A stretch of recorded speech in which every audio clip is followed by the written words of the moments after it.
Do you want an insanely deadly trap? Welcome to my channel. I focus on tabletop role-playing games, video games, and science fiction. The trap I'm going to describe I've only used once, and I didn't go through it fully because it was too insanely deadly. And let me explain that in a minute. The trap is a fairly simple trap, and it's based upon some actual historic things. But the problem with it is that it can be extremely deadly, and it's much more deadly in old school versions. I did this in original Dungeons and Dragons, where you didn't have cantrips, and that will become important when we get into this discussion. So, the party is walking down a corridor. The corridor is 10 feet wide by 10 feet high, and it goes on farther than the party can see. That's very important. So as the party is walking down the hallway, you start smelling a burning smell. Your eyes start watering. It's a really nasty, ugly smell of burning. And this is where it gets hard to describe because it actually is, what you're smelling is tar. If you've ever been around where they've been pouring asphalt on a roadway, you know that smell, and want to try and describe it without using the words tar or pitch as the DM. So you smell this. The party goes down. Now the hallway has to be about 200 feet long. So the party keeps going down, and the smell is nasty, and the air is thick with this smell, and they keep going down this hallway till they get to about the middle. And what happens is when they get to the middle of the hallway, they've gone down 100 feet, 75 feet each way, 150 feet wide. The hallway ceiling opens, drops open, and pours down boiling tar on the entire party, covering everything. No party is going to be spread out. You've basically split the party, in my view, if you're farther than 60 feet apart, because you can't really see each other. And so what happens is that in each direction, 75 feet in each direction from the center of where it's tripped, the ceiling opened up and dumps down tar. Now, what does this do? When I did this, I said, okay, you do 1 point of damage from heat because you're covered with tar. Now, what follows is the next thing, is where this is somewhat historic. It follows is after the tar comes down, that what's triggered after the tar is all poured on the party is feathers. So you've tarred and feathered the entire party. And then if you saw the little thumbnail that I created from this is actually based in historic fact, where people were tarred and feathered. The problem with the tar and feather is it just totally devastates the party in an interesting way. I did this to a very high level party where you had some characters who were flying. Well, my argument is that the first thing that happens is that the weight of the tar is going to push them to the floor and then stick them there. And this is going to be effect on all party members, that they're stuck in this sticky, gooey, icky stuff and then covered with feathers. This covers every part of your body. Now, what does this do? Like, if you're invisible, and I've had high-level characters, you're no longer invisible. You're just covered with tar and feathers. If you're flying, it's going to pin you to the ground. If you're covered in armor, it's covered there. If you had a bow out, think about this. Your bow is basically useless. Crossbows, things like that. Your staff, anything else like that.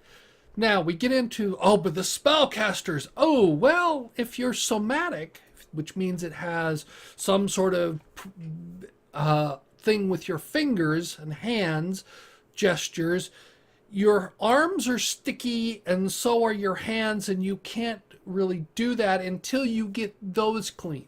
And if you do with this old school before cantrips, you can't clean yourself easily. Now with if you're playing like 5th edition and you've got prestidigitation, you can clean a 1 foot square area, which would clean a hand. But my argument would be is that it would take you a while to even cast that spell because your hands are sticky and covered. And I don't know if any of you ever get tar on your hands, you know how sticky and nasty this stuff is. So it's going to take you a while just to clean your hands so that you can cast some spells. Now, if you really want to be insidious and make this deadly, drop torches on them afterward. Lit torches. And it turns everything into an inferno, and everybody is now got covered in burning tar and so on. That's why it's insanely deadly. Now, I originally wrote this up. That's what I thought I was going to do, and then I suddenly decided, no, I'll pull back. If you don't throw the torches on them, or a monster, kobold running up throwing a torch at the party would just totally waste the party. Basically, because you're covered, everybody's covered with tar and things like that, and your weapons are useless. Your armor, think about tar in, if you're leather armor, the entire armor is coated with this stuff and sticky, and it's not going to work well. If it's plate, it gets into all the joints and so on. Now then, it's going to take a while just to clean up this mess. And this is where gelatinous cubes are good, because they can come through and clean your dungeon up, because this messes up that section of the hallway really well. But gelatinous cubes will come through and clean that up. That's what their purpose is for. So they'll come through. But this is an insanely deadly trap if you really want to do this. I had someone mention when I did the one about when do you want to do a TPK on the party, and I said, here, this is a trap that I put together that I used once. I've never used it again, simply because, well, first off, I don't think anybody's been in that part of the dungeon where that trap is. It's in one of my many dungeons, and if they get down and they go down that hallway, that's there. But you smell the acrid smell and so on, and so you tar and feather the party, and if you tar and feather and set them on fire, then you really do quite a bit of damage. But it's more of it's just tar and feathering. You totally humiliate the party, because they've got to spend, you've got flying characters, particularly if they're flying with wings. There's something like that makes them that you've got to clean your wings if or whatever you're doing to fly with. If you're just the thought of spending all this time to clean your armor. Your swords. Oh, your bright and wonderful sword. Well, yeah, and you don't want a flaming sword. If you have a flaming sword, you torch on, and you torch yourself, and that's terrible things to do. But if you have a sword that can make things cold, then maybe you can argue that you'd freeze the sword and then break the tar may break off, though anybody who's ever really worked around tar, that really is not going to get it that clean. It'll get off some of the thick bits at the start. If your sword isn't drawn and it's in its scabbard, you're going to have a hard time getting out of its scabbard and just grabbing the handle, and you're going to lose any dexterity bonuses. Basically, I said that swords turned into clubs, maces stayed clubs, everything, most of your weapons. It's a fairly insidious, because it covers the entire party with something like this. Now with the prestidigitation cantrip, you can clean up, but it will take quite a bit of time to clean everything, and you still are stuck in the middle of this 150-foot section. You got to go traipse through 75 feet of tar before you get to a place where the ground is clean. So even if you clean your characters up and you're all now sparkling clean and neat, you got to traipse through 75 feet of tar, which is going to get it all over your boots and things like that. It's going to make that difficult. So then you have to clean yourself again after you get past that. So this is an insidious thing, spell. And if you read the description of the idea, at least I haven't read in detail in Player's Handbook in the 5th edition, but I think the idea is if you have components, the idea was that a magic user had little pockets throughout their accoutrement that they could then pull to get the small components. Well, you're not going to get any components out. For any spell that uses components, you can't do that. You could argue right when after the tar hits that you may have, not only do you have to do like prestidigitation as both a verbal and a somatic component, that you may have to do a check on dexterity for the verbal part because your lips are sticky. Because if you're totally covered with this tar and feathers, and you got feathers in your there, that to see if you say the words correctly, in addition to doing the dexterity check for your hands to do the somatic component correctly.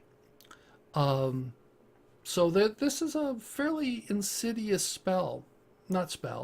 trap. So have you ever done anything like this to your party?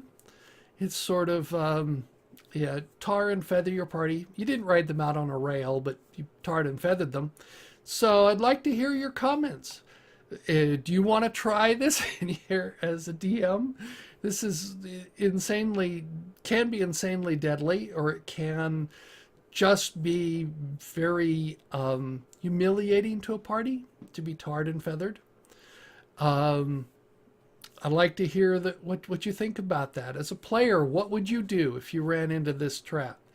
Do you have any way around it? The only real way I know around this one is if you're all ethereal and oil of etherealness, but that would protect you in some sense because you'd be out of phase with the trap, but then you're sort of weird that way. There are other ways to get ethereal people. If you're interested, give me some comments and maybe I'll write some of the traps for ethereal creatures too, because I've done some of those too. But this one I thought would be funny, but when I originally created it, it turned out to be much more it could have been much more deadly if I'd have wanted to. I held back and decided, this is where I toned back the dungeon and decided I didn't want to kill the party that quickly, because they were just totally devastated. They basically turned around and walked out of the dungeon after that to get cleaned up. So I'd like to hear your comments. What would you do if you ran into something that tarred and feathered you? Thank you for watching my video. I look forward to learning what you think about this video. Let me know in the comments below. I appreciate all your comments. If you like the video, give it a thumbs up. If you don't like the video, give me a thumbs down. I appreciate both forms of feedback. If you're new here and would like to subscribe, you can click on the icon on the left. If you're interested, there's more content on the right.